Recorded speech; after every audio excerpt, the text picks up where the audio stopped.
Pinawi nga pala kami ng company namin kasi may biglaang power interruption. Mabuti na nga lang din at kahit paano may ibabalik silang pamasahe sa amin. Yun nga lang pag uwi talaga sobrang init talaga. Pero naisipan ko na nga magluto. Kinikrib ko nga din kasi talaga yung lulutuin ko ngayon. Pero ayun, inuna ko na nga muna din ang magsaing. Dito ako sa baba nagsaing para hindi gaano mahagod nga pala o yung bunga ng malunggay yung lulutuin ko. Galing nga pala yan sa bahay namin doon sa puno ng malunggay. Pagkatapos ko ang alisin yung matitigas na part ng balat, hinugasan ko na rin yan. Tapos prepare ko na tong sibuyas natin. Medyo malaki nga yung ginamit ko para mas masarap yung lasa. Tapos bawang na din. Yung kamatis naman, kumuha lang ako ng 2 pero dapat yung hinog na hinog para mas masarap. Hiniwa ko lang ng mga cubes yan. Sakto naman nga nang matapos tayo mag-prepare, luto na rin yung kanin kaya ginisa ko na nga din tong ating ulam.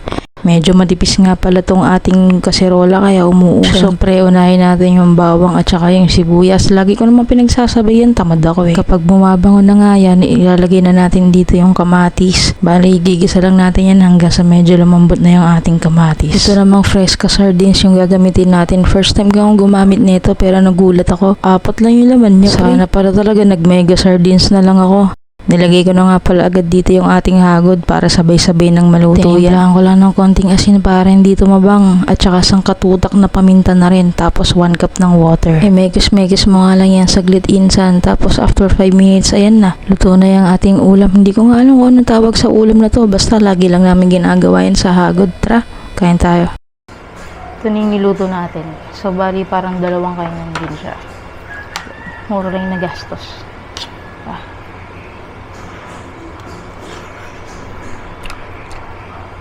Init.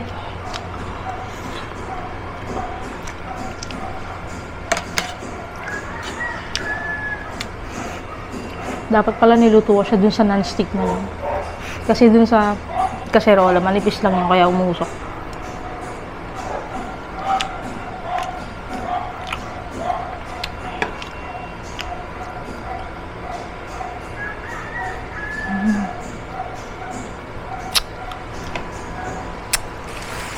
Ito nga itong plastic natin.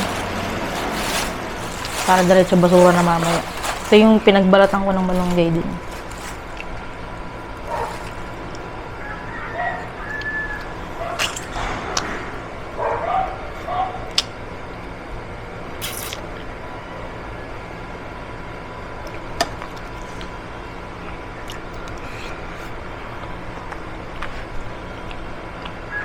Hit.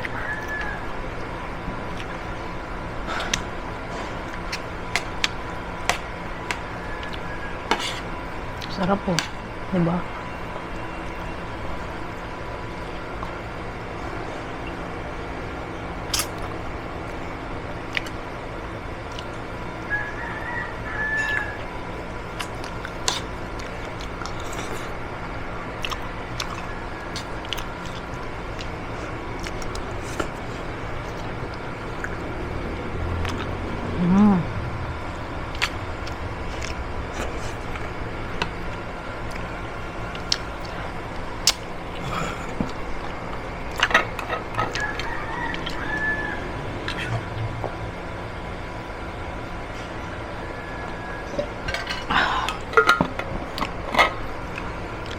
Kalahin mo. Yun nga lang. Ang konti nung naman ng sardinas na to, 4 na perasong maliit. Kaya pala mura.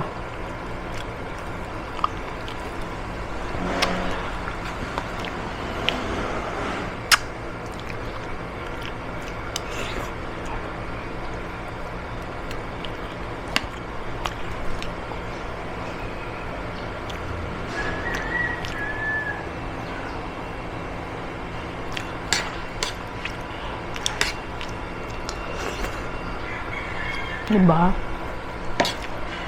Hindi mo mabibili sa karinderya to.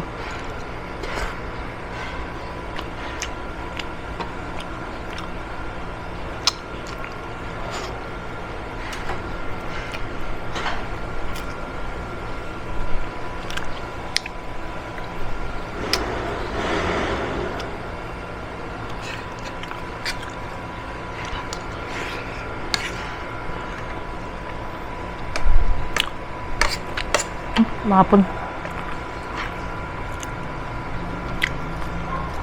Kakalat pa ako eh, no? clumsy.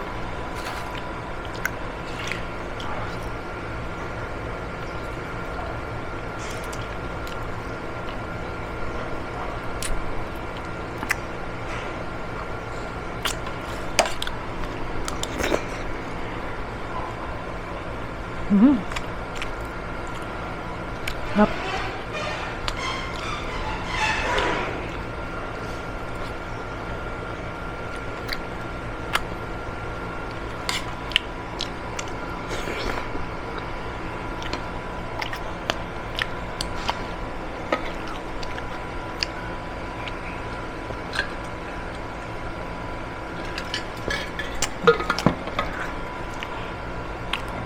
Ano to eh, may nangunguha kasi, meron kasing nanghingi ng bunga ng malunggay sa malunggay namin doon sa Bataan. Umuwi kasi ako ng Sabado ng hapon. Tapos kahapon Linggo, may naghingi. Eh naglalaba ako na, sabi ko, pwede pong padagdagan na yung kunin nyo.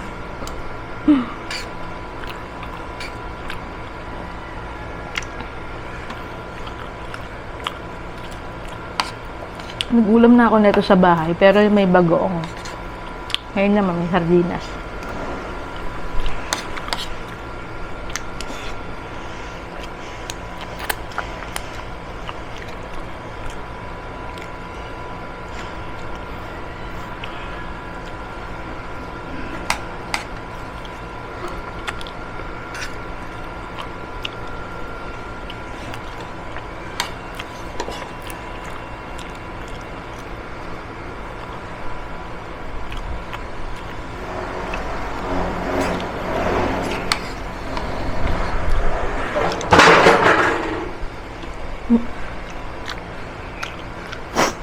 Bumagsak ang chopping board.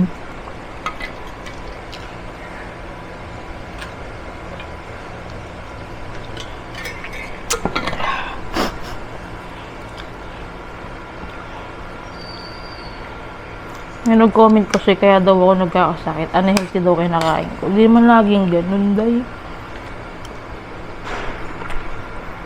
Isang beses ka lang kumain ng chichirya street food.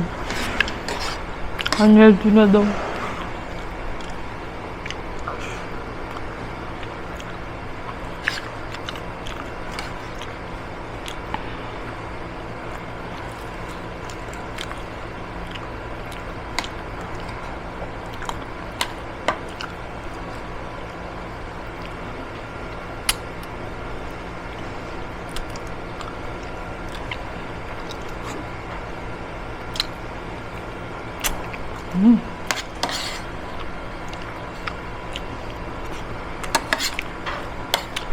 Umuwi na ako sa bahay.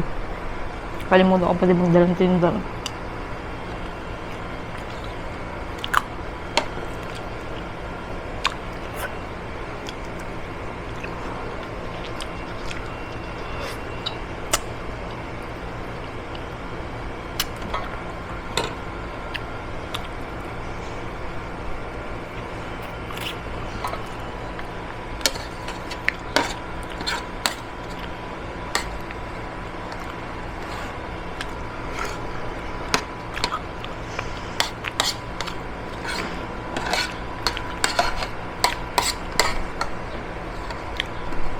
Sarap, medyo maanghang.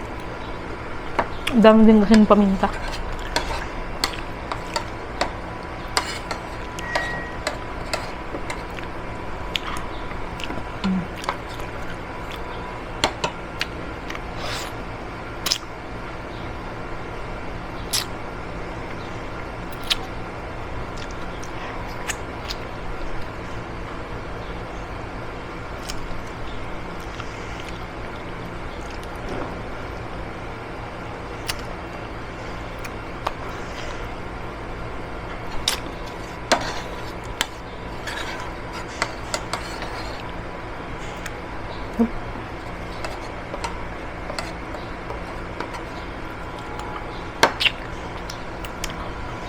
Sarap.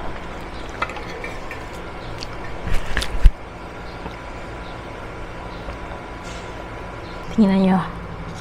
May natira pa, diba? Para mamayang gabi or bukas ng umaga. Yan. Kanin. Isang gadang lang yan, pre.